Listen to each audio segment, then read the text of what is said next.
Hello everyone, welcome back to the Harshit DSC classes. ఈరోజు మనం ఈ వీడియోలో వచ్చేసి తెలుగు మెథడాలజీకి సంబంధించి మనం ప్రాక్టీస్ టెస్ట్ అయితే చూద్దాం. అందులో ఫస్ట్ బిట్ చూద్దాం. ఫస్ట్ది వచ్చేసి ఆల్బర్ట్ దృష్టిలో పాఠశాలల్లో విద్యార్థులకు కల్పించే వ్యాసంగాల సమాహారం. ఆప్షన్స్ వచ్చేసి ఫస్ట్ది విద్యా ప్రణాళిక, ఆప్షన్ 2 విషయ ప్రణాళిక, ఆప్షన్ 3 పాఠ్య ప్రణాళిక, ఆప్షన్ 4 సహజీవన ప్రణాళిక. కరెక్ట్ ఆన్సర్ వచ్చేసి విద్యా ప్రణాళిక. ఆల్బర్ట్ దృష్టిలో ఏంటంటే పాఠశాలలో విద్యార్థులకు కల్పించేటటువంటి వ్యాసంగాల సమాహారాన్ని ఏమని పిలుస్తారంటే విద్యా ప్రణాళిక అని పిలుస్తారు. నెక్స్ట్ సెకండ్ క్వశ్చన్, ప్రతి విద్యార్థి శక్తి యుక్తులు, ఆసక్తులు, అవసరాలకు అనుగుణంగా విద్యా కార్యక్రమాలను రూపొందించు పద్ధతి. ఆప్షన్స్ వచ్చేసి ఫస్ట్ది క్రీడా పద్ధతి, ఆప్షన్ 2 డాల్టన్ పద్ధతి, ఆప్షన్ 3 నాటకీకరణ, ఆప్షన్ 4 కృత్యధార పద్ధతి. కరెక్ట్ ఆన్సర్ వచ్చేసి డాల్టన్ పద్ధతి. మనకి డాల్టన్ పద్ధతిలో ఎలా ఉంటుందంటే విద్యార్థికి సంబంధించినటువంటి ఆసక్తి, అంటే అతనికి ఏ అంశంపైన ఇంట్రెస్ట్ ఉంది, అలాగే వారి యొక్క సామర్థ్యాలకు అనుగుణంగా విద్యా కార్యక్రమాలు అనేవి ఈ డాల్టన్ పద్ధతిలో రూపొందించబడతాయి. నెక్స్ట్ థర్డ్ క్వశ్చన్ చూద్దాం. పని ద్వారా అభ్యసించుట, తెలిసిన దాని నుండి తెలియని దానిని అభ్యసించుట, స్వానుభవం నుండి శాస్త్ర జ్ఞానాన్ని పొందుట అను విద్యా సూత్రాలను ఒదిగి ఉన్న ఆధునిక బోధనా పద్ధతి ఏది? ఆప్షన్స్ వచ్చేసి ఫస్ట్ది కార్యక్రమయుత బోధన, ఆప్షన్ 2 బృంద బోధన, ఆప్షన్ 3 ప్రాజెక్ట్ పద్ధతి, ఆప్షన్ 4 వచ్చేసి కంప్యూటర్ సహాయక పద్ధతి. కరెక్ట్ ఆన్సర్ వచ్చేసి కార్యక్రమయుత బోధన. మనకి కార్యక్రమయుత బోధన అంటే ఏంటంటే పని ద్వారా అభ్యసించడం, అలాగే తెలిసిన దాని నుంచి తెలియని దానికి అభ్యసించట, స్వానుభవం అంటే మన అనుభవాలను ఉపయోగించి నేర్చుకోవడం, ఇవన్నీ వచ్చేసి ఈ విద్యా సూత్రాలన్నీ ఉన్నటువంటి ఆధునిక బోధన పద్ధతి ఏంటంటే కార్యక్రమయుత బోధన. నెక్స్ట్ క్వశ్చన్ చూద్దాం. బోధన శిక్షణ సన్నివేశాలలో ఆలోచనలను పంచుకోవటానికి తోడ్పడే వస్తు సముదాయం ఏది? ఆప్షన్స్ వచ్చేసి ఫస్ట్ది బోధనోపకరణాలు, ఆప్షన్ 2 పాఠ్య గ్రంథాలు, ఆప్షన్ 3 వచ్చేసి మూల గ్రంథాలు, ఆప్షన్ 4 వచ్చేసి నిఘంటువులు. కరెక్ట్ ఆన్సర్ వచ్చేసి ఫస్ట్ ఆప్షన్ బోధనోపకరణాలు. మనకు వచ్చేసి బోధనలో అలాగే శిక్షణ సన్నివేశాలలో ఆలోచనలు పంచుకోవడానికి తోడ్పడే వస్తు సముదాయం ఏంటంటే బోధనోపకరణాలు. ఈ బోధనోపకరణాల ద్వారా మనకేంటి బోధన జరుగుతుంది, అలాగే వాటికి సంబంధించి మనము శిక్షణ కూడా వస్తుందన్నమాట. నెక్స్ట్ పద విభజన చేస్తూ ప్రతి పదానికి అర్థం చెప్తూ పద స్వరూప స్వభావాలను వివరిస్తూ సాగే బోధనా పద్ధతి ఏది? ఆప్షన్స్ వచ్చేసి పూర్ణ పద్ధతి, ఆప్షన్ 2 ఖండన పద్ధతి, ఆప్షన్ 3 వచ్చేసి ప్రశంసా పద్ధతి, ఆప్షన్ 4 వచ్చేసి తాత్పర్య పద్ధతి. కరెక్ట్ ఆన్సర్ వచ్చేసి ఆప్షన్ 2 ఖండన పద్ధతి అనమాట. ఈ ఖండ పద్ధతిలో ఏంటంటే మనకు పద విభజన చేస్తూ అలాగే ప్రతి పదానికి అర్థం చెప్తూ పద స్వరూప స్వభావాలను కూడా వివరిస్తూ సాగే బోధన పద్ధతి ఏంటి? ఖండ పద్ధతి. నెక్స్ట్ విద్యార్థులు మౌన పఠన సామర్థ్యాన్ని విస్తార పఠనాభిలాషను పెంపొందించుటకు ఉపకరించు బోధన ఏది? ఆప్షన్స్ వచ్చేసి ఫస్ట్ది నాటక బోధన, ఆప్షన్ 2 ఉపవాచక బోధన, ఆప్షన్ 3 కథా బోధన, ఆప్షన్ 4 వచ్చేసి వ్యాస బోధన. కరెక్ట్ ఆన్సర్ వచ్చేసి మనకు ఉపవాచక బోధన. మనకేంటంటే ఈ ఉపవాచక బోధనలో మౌన పఠన సామర్థ్యాన్ని విస్తార పఠనాభిలాషను పెంపొందించుటకు ఉపకరిస్తుందన్నమాట మనకు ఉపవాచక బోధన అనేది. నెక్స్ట్ సంగ్రహణాత్మక మూల్యాంకనాన్ని మరో విధంగా. ఆప్షన్స్ వచ్చేసి రూపణ మూల్యాంకనం అంటారు, ఆప్షన్ 2 నిర్మాణాత్మక మూల్యాంకనం అంటారు, ఆప్షన్ 3 వచ్చేసి నిరంతర మూల్యాంకనం అంటారు, ఆప్షన్ 4 వచ్చేసి సంకలన మూల్యాంకనం అని అంటారు. కరెక్ట్ ఆన్సర్ వచ్చేసి ఆప్షన్ 4 సంగ్రహణాత్మక మూల్యాంకనాన్ని ఏమని పిలుస్తారంటే సంకలన మూల్యాంకనం అని కూడా పిలుస్తారనమాట. సంగ్రహణాత్మక మూల్యాంకనానికి మరొక పేరేంటి? సంకలన మూల్యాంకనం. నెక్స్ట్ మూల్యాంకనం కేవలం రాత పరీక్షలకే కాకుండా పరిశీలనకు లోబడవలసిన ఇతర అంశాలు ఏవి? ఆప్షన్స్ చూసుకుంటే ఫస్ట్ ఆప్షన్ వచ్చేసి పరామర్శ గ్రంథాలను విద్యార్థులు సంప్రదించిన విధము. ఆప్షన్ 2 పాఠశాలలో విద్యార్థుల ప్రవర్తన. ఆప్షన్ 3 సామర్థ్యాల ఆధారంగా విద్యార్థులు విద్యా ప్రమాణాలను సాధించిన తీరు. ఆప్షన్ 4 వచ్చేసి తల్లిదండ్రులు ఇతరులతో ప్రవర్తించినటువంటి తీరు. ఇక్కడ వచ్చేసి మనకు క్వశ్చన్ చూసుకుంటే ఏమడిగారు, మూల్యాంకనం అనేది కేవలం రాత పరీక్షలకు, మనకు రాత పరీక్షలకు మూల్యాంకనం చేస్తారు కదా, అదే కాకుండా పరిశీలనకు లోబడవలసినటువంటి ఇతర అంశాలు ఏంటంటే సామర్థ్యాల ఆధారంగా విద్యార్థుల విద్యా ప్రమాణాలు సాధించిన తీరును కూడా వీళ్ళు లెక్కలోనికి తీసుకుంటారనమాట. మూల్యాంకనం వచ్చేసి మనకు ఓన్లీ రాత పరీక్షలు రాస్తారు కదా, ఆ మార్కులను మాత్రమే కాకుండా వారి యొక్క సామర్థ్య ఆధారంగా, అంటే మనకి ఇప్పుడు సామర్థ్య టెస్టులు కూడా పెడుతున్నారు కదా, సో వాటికి సంబంధించినటువంటి విద్యా ప్రమాణాలు ఎలా సాధించినటువంటి తీరును కూడా వీళ్ళు కౌంట్ చేసుకుంటారు మూల్యాంకనం చేసేటప్పుడు. నెక్స్ట్, పాఠశాల ప్రాంగణం లేదా వెలుపల విద్యా క్లబ్బులు, సంఘాలు, ఇతర నిర్వహణ సంస్థల సహకారంతో నిర్వహించదగినటువంటి విద్యా సంబంధ కార్యక్రమాలు ఏవి? ఆప్షన్స్ వచ్చేసి వినోద కార్యక్రమాలు. ఆప్షన్ 2 ఆధ్యాత్మిక కార్యక్రమాలు. ఆప్షన్ 3 రాజకీయ కార్యక్రమాలు. ఆప్షన్ 4 వచ్చేసి సహపాఠ్య కార్యక్రమాలు. ఇక్కడ మనకేంటి, పాఠశాల ప్రాంగణంలో లేదా వెలుపల మనకు ఎలాంటి విద్యా సంబంధ కార్యక్రమాలు జరుగుతాయంటే సహపాఠ్య కార్యక్రమాలు అనేటివి జరుగుతాయి. మనకు పాఠశాల ప్రాంగణంలో కానీ వెలుపల కానీ ఇక్కడ మనకు ఎటువంటి విద్యా సంబంధ కార్యక్రమాలు జరుగుతాయంటే పాఠ్యాంశాలకు సంబంధించినటువంటి కార్యక్రమాలు మాత్రమే జరుగుతాయి. నెక్స్ట్, మానవ సంస్కృతి అధ్యయనానికి ఉపకరించే సాధనం భాష అని భావించేవారు ఎవరు? ఆప్షన్స్ వచ్చేసి మానవ శాస్త్రజ్ఞులు. ఆప్షన్ 2 సాంకేతిక శాస్త్రజ్ఞులు. ఆప్షన్ 3 భాషా శాస్త్రజ్ఞులు. ఆప్షన్ 4 వచ్చేసి సాహిత్యవేత్తలు. కరెక్ట్ ఆన్సర్ వచ్చేసి ఆప్షన్ 1 మానవ శాస్త్రజ్ఞులు. మానవ సంస్కృతి అధ్యయనానికి ఉపకరించే సాధనం ఏంటి? భాష అని భావించేది ఎవరంటే మానవ శాస్త్రజ్ఞులు. నెక్స్ట్, పరభాష ద్వారా నేర్చే విద్యా సోపానాలు లేని సౌధం వంటివి అని అభిప్రాయపడిన వారు ఎవరు? ఆప్షన్స్ వచ్చేసి first option Gandhi. Option 2 Tagore. Option 3 వచ్చేసి తిలక్. ఆప్షన్ 4 వచ్చేసి ఆజాద్. కరెక్ట్ ఆన్సర్ వచ్చేసి ఠాగూర్ అనమాట. ఠాగూర్ గారు ఏమని చెప్తారు, పరభాష ద్వారా నేర్చుకునేటటువంటి విద్యా సోపానాలు ఎలాంటివంటే లేని సౌధం వంటివి అని అభిప్రాయపడింది ఎవరు? ఠాగూర్. నెక్స్ట్, విద్యా వ్యవస్థ సాధించవలసినటువంటి అంతిమ ధ్యేయాలు ఏవి? ఆప్షన్స్ వచ్చేసి ఫస్ట్ ఆప్షన్ ఉద్దేశాలు. ఆప్షన్ 2 స్పష్టీకరణలు. ఆప్షన్ 3 లక్ష్యాలు. ఆప్షన్ 4 గమ్యాలు. కరెక్ట్ ఆన్సర్ వచ్చేసి ఆప్షన్ 4 గమ్యాలు. విద్యా వ్యవస్థ సాధించవలసినటువంటి అంతిమ ధ్యేయాలు ఏంటి? గమ్యాలు. నెక్స్ట్, పాఠశాల పత్రిక, సార్వత్ర సంఘాలు, పుస్తక ప్రదర్శనలు విద్యార్థులలో పెంపొందించే భాషా నైపుణ్యము ఏది? ఆప్షన్స్ చూసుకుంటే ఫస్ట్ ఆప్షన్ వచ్చేసి శ్రవణము. ఆప్షన్ 2 భాషణం. ఆప్షన్ 3 పఠనం. ఆప్షన్ 4 లేఖనం. కరెక్ట్ ఆన్సర్ వచ్చేసి పఠనం.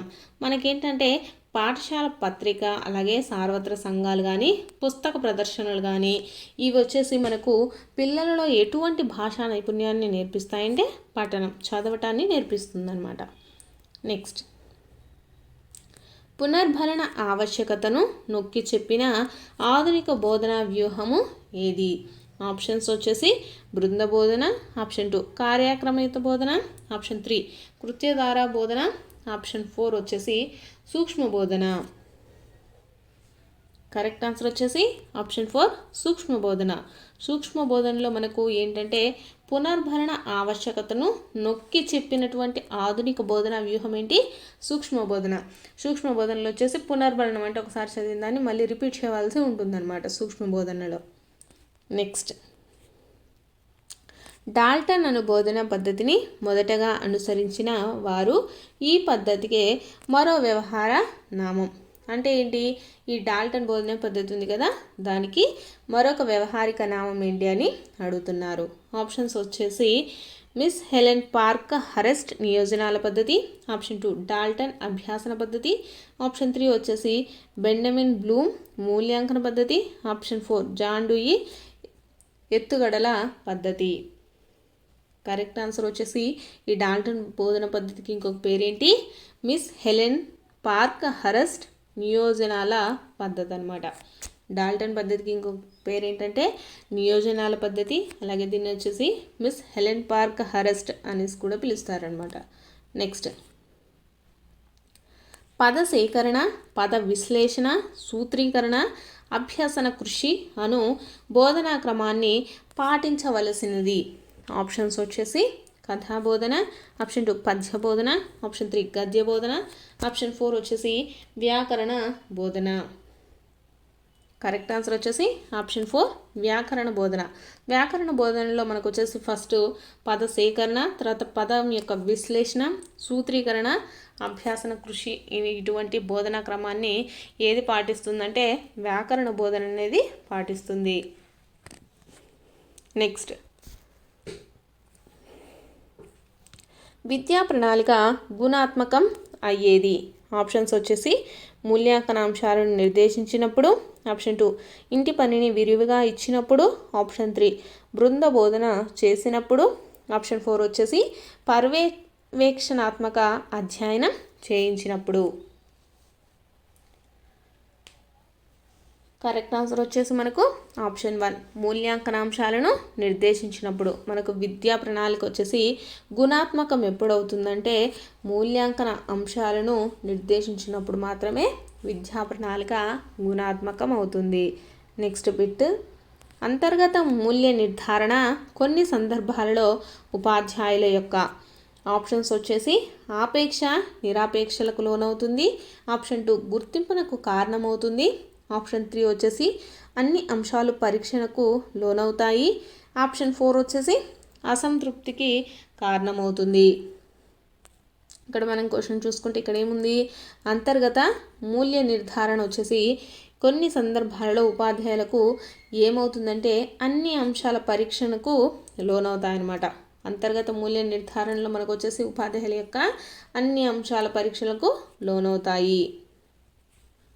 నెక్స్ట్, సమగ్ర మూల్యాంకనంలో విద్యార్థి అభ్యసించిన ఆప్షన్స్ వచ్చేసి అంశాలతో పాటు వైయక్తిక అంశాలు పరీక్షకు లోనవుతాయి, ఆప్షన్ 2 వచ్చేసి అంశాలలో ఇతర అంశాలు పరీక్షకు లోనవుతాయి, ఆప్షన్ 3 వచ్చేసి అన్ని అంశాలు పరీక్షకు లోనవుతాయి, ఆప్షన్ 4 వచ్చేసి అంశాలలో ఎంపిక చేసిన అంశాలు మాత్రమే పరీక్షకు లోనవుతాయి. కరెక్ట్ ఆన్సర్ వచ్చేసి అన్ని అంశాలు పరీక్షకు లోనవుతాయి అన్నమాట. సమగ్ర మూల్యాంకనంలో విద్యార్థి అభ్యసించినటువంటి అన్ని అంశాల పరీక్షకు లోనవుతాయి. ఇక్కడ సమగ్రం అంటే ఏంటి, మనకు మొత్తం అని తెలుసు కదా, సో ఇక్కడ వచ్చేసి అన్ని అంశాలు పరీక్షకు లోనవుతాయి. నెక్స్ట్, ఉపాధ్యాయులు తాము సిద్ధం చేసిన ప్రశ్నాపత్రానికి తప్పనిసరిగా భారత్వ పట్టికలతో పాటు సిద్ధం చేయవలసినది ఏది. ఆప్షన్స్ వచ్చేసి ఫస్ట్ మాదిరి సమాధాన పత్రం, ఆప్షన్ 2 ఆధార గ్రంథసూచి, ఆప్షన్ 3 మార్కుల పట్టిక, ఆప్షన్ 4 సమాధానాలు రాయడానికి సూచనలు. కరెక్ట్ ఆన్సర్ వచ్చేసి మాదిరి సమాధాన పత్రం అనమాట. ఉపాధ్యాయులు వచ్చేసి ఫస్ట్ ప్రశ్నాపత్రం తయారు చేస్తున్నారంటే దాంతోపాటు ఇంకా ఏం చేయాలంటే దానికి సంబంధించినటువంటి సమాధాన పత్రాన్ని కూడా ముందే సిద్ధం చేసుకోవాలన్నమాట. నెక్స్ట్, విద్యార్థులు సృజనాత్మకత శక్తిని, ఆసక్తిని, అభిరుచులను వెలికి తీసి స్వయం కృషితో వారు తమ నైపుణ్యాలను పెంపొందించుకోవడానికి ఉపాధ్యాయులకు తోడ్పడే మూల్యాంకన అనుబంధ సాధనం ఏది. ఆప్షన్స్ వచ్చేసి మౌఖిక కృత్యం, ఆప్షన్ 2 లిఖిత కృత్యం, ఆప్షన్ 3 నిర్దేశం, ఆప్షన్ 4 సామాజిక కృషి. కరెక్ట్ ఆన్సర్ వచ్చేసి నిర్దేశం. నిర్దేశం అంటే ఏంటంటే విద్యార్థుల్లో ఉండేటటువంటి సృజనాత్మకత శక్తిని, ఆసక్తిని, అలాగే వాళ్ళు స్వయం కృషితో తమ నైపుణ్యాలను పెంపొందించుకోవడానికి ఉపాధ్యాయులకు తోడ్పడేటటువంటి మూల్యాంకన అనుబంధ సాధనం ఏంటంటే నిర్దేశం. నెక్స్ట్ మౌఖిక భాషకు స్థిరత్వాన్ని కల్పించేది ఏది? ఆప్షన్స్ వచ్చేసి లేఖనం, ఆప్షన్ 2 పఠనం, ఆప్షన్ 3 వాచకం, ఆప్షన్ 4 శ్రవణం. కరెక్ట్ ఆన్సర్ వచ్చేసి లేఖనం. మౌఖిక భాషకు స్థిరత్వాన్ని కల్పించేదేంటి? లేఖనం. నెక్స్ట్ మొదట అసమగ్రంగా ఉండి క్రమంగా పరిణతి చెంది స్పష్ట భావాన్ని వ్యక్తీకరించడానికి తోడ్పడినది ఏది? ఆప్షన్స్ వచ్చేసి ఫస్ట్ ధ్వని, ఆప్షన్ 2 సంగీతం, ఆప్షన్ 3 భాష, ఆప్షన్ 4 హావభావం. కరెక్ట్ ఆన్సర్ వచ్చేసి భాష అనమాట.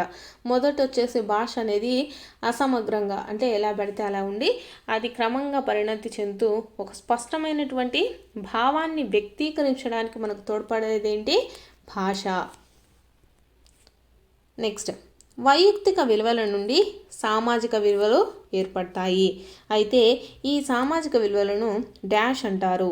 ఆప్షన్స్ వచ్చేసి ఫస్ట్ది కుటుంబ విలువలు, ఆప్షన్ 2 సాంస్కృతిక విలువలు, ఆప్షన్ 3 వచ్చేసి సమిష్టి విలువలు, ఆప్షన్ 4 వచ్చేసి ప్రత్యేక విలువలు. కరెక్ట్ ఆన్సర్ వచ్చేసి సమిష్టి విలువలు అనమాట. ఈ వైయక్తిక విలువల నుండి మనం సామాజిక విలువలు అనేవి ఏర్పడతాయి. అయితే ఈ సామాజిక విలువలను ఏమని పిలుస్తారు? సమిష్టి విలువలు అని పిలుస్తారు. నెక్స్ట్ 1980లో తెలుగు అకాడమీ పరిపాలన న్యాయపద కోశం సిద్ధం చేసింది. అంతకుముందే 1963లో ఒక పరిభాషిక పదకోశం తయారైంది. ఈ పదకోశాన్ని సిద్ధం చేసిన వారు ఎవరు? ఆప్షన్స్ వచ్చేసి ఫస్ట్ది వందే మాత్రం రామచంద్రరావు, ఆప్షన్ 2 అయ్యదేవర కాళీశ్వరరావు, ఆప్షన్ 3 వచ్చేసి వావిలాల గోపాలకృష్ణయ్య, ఆప్షన్ 4 వచ్చేసి ఆచార్య తూమటి దోనప్ప. కరెక్ట్ ఆన్సర్ వచ్చేసి ఆప్షన్ 2 అయ్యదేవర కాళీశ్వరరావు అనమాట. మనకు వచ్చేసి 1980లోనే ఒక తెలుగు అకాడమీ న్యాయపద కోశం అనేది సిద్ధమైందనమాట. కాకపోతే ఇది అంతకుముందే 1963లో రెడీ అయిందనమాట. అయితే 1963లో పదకోశాన్ని సిద్ధం చేసింది ఎవరంటే అయ్యదేవర కాళీశ్వరరావు. నెక్స్ట్ బోధనా కృత్యానికి ప్రాతిపదికలుగా అభ్యాసనానికి సాక్ష్యాలుగా నిలిపోయే బోధనా లక్ష్యాల యొక్క సూక్ష్మ రూపాలు ఏవి? ఆప్షన్స్ వచ్చేసి ఫస్ట్ది స్పష్టీకరణలు, ఆప్షన్ 2 వాగ్రూప లిఖిత రూప వ్యక్తీకరణ, ఆప్షన్ 3 విశేష లక్ష్యాలు, ఆప్షన్ 4 వచ్చేసి విస్తృత లక్ష్యాలు. కరెక్ట్ ఆన్సర్ వచ్చేసి ఆప్షన్ 1 స్పష్టీకరణలు. బోధనా కృత్యానికి ప్రాతిపదికలుగా అలాగే అభ్యాసనానికి సాక్ష్యాలుగా నిలిపే బోధనా లక్ష్యాల యొక్క సూక్ష్మ రూపాలు ఏంటి? స్పష్టీకరణలు అన్నమాట. మనకు బోధన జరిగిందా లేదా అనేది తెలుసుకోవడానికి ఏమి ఉపయోగపడతాయి? స్పష్టీకరణలు అనేవి ఉపయోగపడతాయి. నెక్స్ట్ భాషోపయోగం, స్వయం అధ్యయనం, శబ్దజాలంలో అధికారం మొదలైన అంశాలు ఇముడ్చుకున్నవి ఏవి? ఆప్షన్స్ వచ్చేసి బోధనా ఉద్దేశాలు, ఆప్షన్ 2 బోధనా లక్ష్యాలు, ఆప్షన్ 3 వచ్చేసి పాఠ్య బోధన లక్ష్యాలు, ఆప్షన్ 4 కనీస అభ్యసన సామర్థ్యాలు.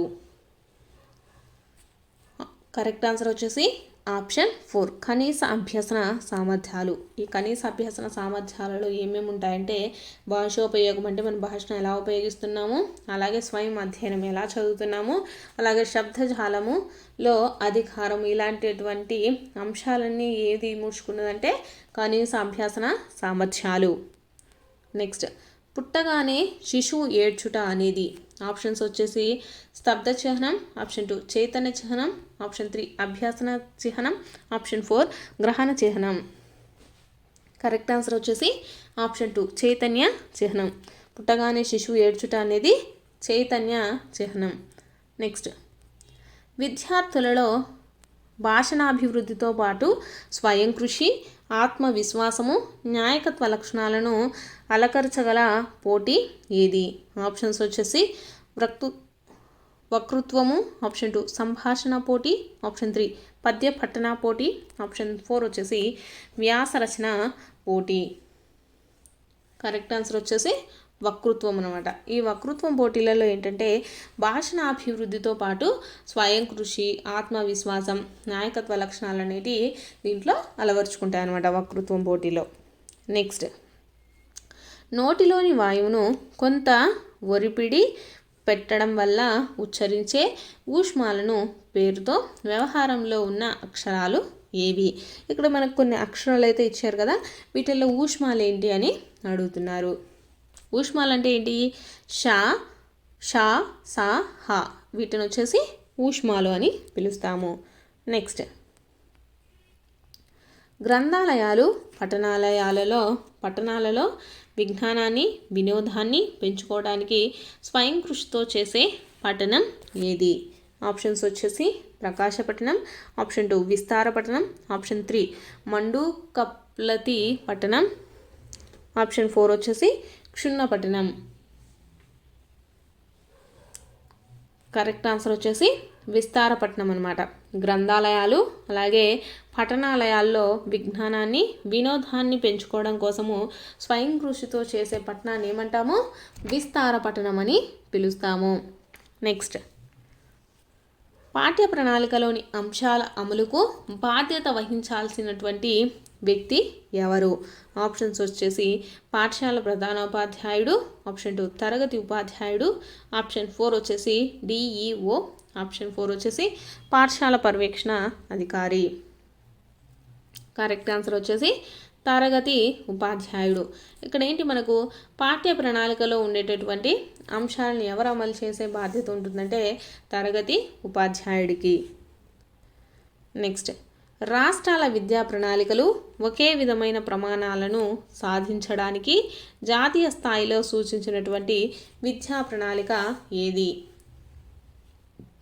ఆప్షన్స్ వచ్చేసి ఫస్ట్ది మౌలిక విద్యా ప్రణాళిక, ఆప్షన్ 2 కనీస అభ్యాసన ప్రణాళిక, ఆప్షన్ 3 గరిష్ట విద్యా ప్రణాళిక, ఆప్షన్ 4 వచ్చేసి విశిష్ట విద్యా ప్రణాళిక. కరెక్ట్ ఆన్సర్ వచ్చేసి మౌలిక విద్యా ప్రణాళిక. ఇక్కడ వచ్చేసి రాష్ట్ర విద్యా ప్రణాళికలు కానీ ఒకే విధమైన ప్రమాణాలను సాధించడానికి వచ్చేసి జాతీయ స్థాయిలో సూచించినటువంటి విద్యా ప్రణాళిక ఏదంటే మౌలిక విద్యా ప్రణాళిక.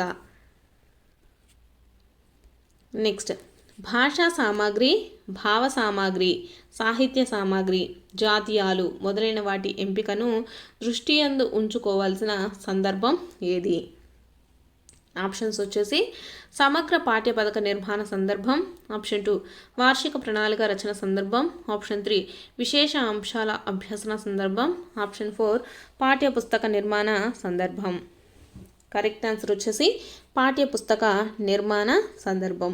మనకు వచ్చేసి పాఠ్య పుస్తకాన్ని నిర్మిస్తున్నారంటే దానికి సంబంధించినటువంటి భాషా సామాగ్రి, భావ సామాగ్రి అలాగే సాహిత్య సామాగ్రితో పాటు జాతీయాలు మొదలైనవన్నిటినీ దృష్టిలో ఉంచుకొని మనము పాఠ్యపుస్తకాన్ని నిర్మాణాన్ని చేయాల్సి ఉంటుంది. నెక్స్ట్, భాషకు సంబంధించిన పుస్తకాలలో భాషకు, సాహిత్యానికి, అనుభూతికి, నైపుణ్యాలకు ప్రాధాన్యత లభిస్తుంది. అయితే భాషేతర పుస్తకాలలో ప్రాధాన్యతలు గలవి ఏవి? ఆప్షన్స్ వచ్చేసి ఆప్షన్ 1 పరిభాష, ఆప్షన్ 2 పరికరాలు, ఆప్షన్ 3 సమాజం, ఆప్షన్ 4 విషయము. కరెక్ట్ ఆన్సర్ వచ్చేసి విషయం అనమాట. భాషేతర పుస్తకాలలో ప్రాధాన్యత కలిగినదేంటి? విషయం. నెక్స్ట్, భాషా ప్రయోగశాలలో ప్రధానమైనటువంటి పరికరం ఏది? ఆప్షన్స్ వచ్చేసి మనకు ఫస్ట్ది వచ్చేసి టేప్ రికార్డర్, ఆప్షన్ 2 వినికిడి యంత్రం, ఆప్షన్ 3 మీటర్, ఆప్షన్ 4 శ్రవణ అర. కరెక్ట్ ఆన్సర్ వచ్చేసి ఆప్షన్ 1 టేప్ రికార్డర్ అనమాట. మనకు భాషా ప్రయోగశాలలో ప్రధానమైన పరికరం ఏంటంటే టేప్ రికార్డర్. నెక్స్ట్, విద్యార్థుల యొక్క ఊహలకు, అనుభవాలకు, సృజనాత్మకతకు రూపమిచ్చేది ఏది? ఆప్షన్స్ వచ్చేసి విషయ సంచిక, ఆప్షన్ 2 పాఠశాల పత్రిక, ఆప్షన్ 3 అభినందన సంచిక, ఆప్షన్ 4 వచ్చేసి వార్తాపత్రిక. కరెక్ట్ ఆన్సర్ వచ్చేసి పాఠశాల పత్రిక. విద్యార్థుల యొక్క ఊహలకు, అనుభవాలకు, సృజనాత్మకతకు రూపమిచ్చేవేంటి? పాఠశాల పత్రిక అంటే మనము ఏమైనా పాఠశాలలో వచ్చేసి ఏవైనా సృజనాత్మకతకు సంబంధించి ఏవైనా చేసామనుకోండి, ఆ పాఠశాల పత్రికలో మన పేరు అయితే వస్తుంది కదా. సో ఇలా సృజనాత్మకతకు అలాగే అనుభవాలకు ఊహాలకు రూపం ఇచ్చేది ఏంటంటే పాఠశాల పత్రిక. నెక్స్ట్, భాషా నిర్మాణాన్ని, భాషా పరిమాణాన్ని తులనాత్మకంగా శాస్త్రీయంగా అధ్యయనం చేసే పరిజ్ఞానాన్ని ఉపాధ్యాయులకు అందించేటటువంటి శాస్త్రము ఏది? ఆప్షన్స్ వచ్చేసి విద్యా మనోవిజ్ఞాన శాస్త్రం, ఆప్షన్ 2 తర్కశాస్త్రం, ఆప్షన్ 3 విద్యాతత్వ శాస్త్రం, ఆప్షన్ 4 వచ్చేసి విద్యా సాంకేతిక శాస్త్రం. కరెక్ట్ ఆన్సర్ వచ్చేసి విద్యా సాంకేతిక శాస్త్రం. భాషా నిర్మాణాన్ని అలాగే భాషా పరిమాణాన్ని తులనాత్మకంగా శాస్త్రీయంగా అధ్యయనం చేసే పరిజ్ఞానాన్ని ఉపాధ్యాయులకు ఏ శాస్త్రం అందిస్తుందంటే విద్యా సాంకేతిక శాస్త్రం అనేది అందిస్తుంది. నెక్స్ట్, నల్ల బల్ల, ప్లానల్ బల్ల, అయస్కాంతపు బల్ల మొదలైన ఉపకరణాలు. ఆప్షన్స్ వచ్చేసి బ్రెయిలీ ఉపకరణాలు, ఆప్షన్ 2 ప్రక్షేపక ఉపకరణాలు, ఆప్షన్ 3 దృశ్య ఉపకరణాలు, ఆప్షన్ 4 వచ్చేసి శ్రవ్య ఉపకరణాలు. కరెక్ట్ ఆన్సర్ వచ్చేసి దృశ్య ఉపకరణాలు అనమాట. ఈ నల్ల బల్ల కానీ మనకు ప్లానెల్ బల్ల కానీ అయస్కాంత బల్ల ఇవన్నీ వచ్చేసి ఎటువంటి ఉపకరణాలు అంటే దృశ్య ఉపకరణాలు. నెక్స్ట్, పద్య బోధన ప్రధాన లక్ష్యం, ఈ లక్ష్య సాధనకు అనుసరణీయమైనటువంటి పద్ధతి. ఆప్షన్స్ వచ్చేసి అర్థ వివేచన ప్రతిపదార్థ పద్ధతి, ఆప్షన్ 2 రసానుభూతి ప్రశంసా పద్ధతి, ఆప్షన్ 3 వచ్చేసి సంస్కృతి సాంప్రదాయాల వివరణ పద్ధతి, ఆప్షన్ 3 భాషాభిరుచి తాత్పర్య పద్ధతి. కరెక్ట్ ఆన్సర్ వచ్చేసి ఆప్షన్ 2 రసానుభూతి ప్రశంసా పద్ధతి. మనకు పద్య బోధన యొక్క ప్రధాన లక్ష్యం ఏంటి? రసానుభూతి ప్రశంసా పద్ధతి.